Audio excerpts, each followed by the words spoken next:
It is the 16th of August and I'm lucky enough to be having a second flush of my Queen of Sweden roses. So I thought I'd just do a quick video. I thought it'd be a good opportunity to do a little review of this rose. So as I said, this is a second flush and it's been a bit late coming because I haven't really fed these roses much at all this year. So I don't think that the blooms are quite as strong as they would be if I had done that. I just want to say that. So I've not really had a continuous flush. Someone's being really noisy, sorry. I've not really had a continuous flush of these roses, but I'm really pleased to have a second flush because I was wondering if one was actually going to come. But what I have found helped, and this is probably quite obvious, is just simply watering them, giving them a really good water at the roots. And they've probably been a bit neglected. But anyway, going back to this review.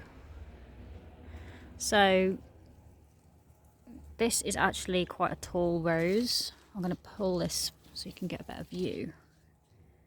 So this is taller than me now. I would say that's probably getting on for about 6 foot, and they were cut back last year, so it is quite a tall, upright rose. I'll give you a good view of the blooms, if I can, without bending the stem too much. And as you can see, they are a lovely, like, peachy colour. I'm not sure this light is picking up the colour too well. And pink roses can be a bit iffy, can't they? I don't really like that sort of ham pink that you see. But this is really nice, soft, pale pink. And I do like the peachy tones that you get when they first start opening. So yeah, it is a beautiful rose, definitely very reliable. And I love that we've got a few now. You can see a few in this little cluster. As a cut flower, they are a brilliant rose. They're probably the best out of the roses that I've got in terms of vase life. And just going to try and get a bit closer. Yeah, they're gorgeous. I think you'll agree.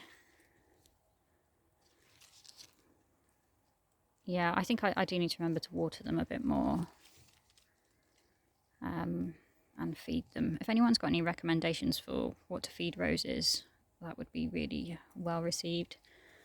I've generally in the past given them like seaweed feed. I'm tempted to try other things, but I'd really love some recommendations for that.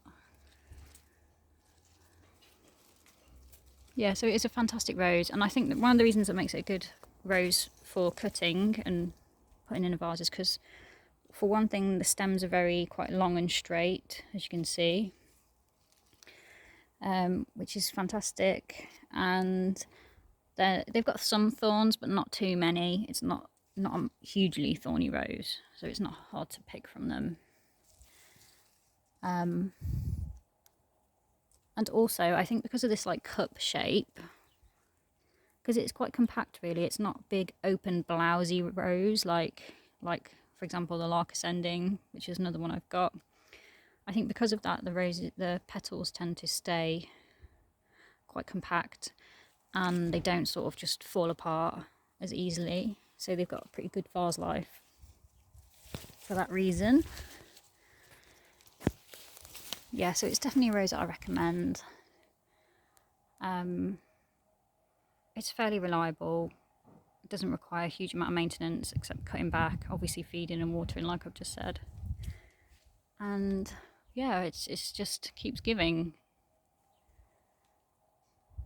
So I absolutely love it. I've actually got 3 here. That's a different variety that's a climbing rose, and one there which obviously hasn't got any blooms on at the moment. But yeah, gorgeous, gorgeous rose.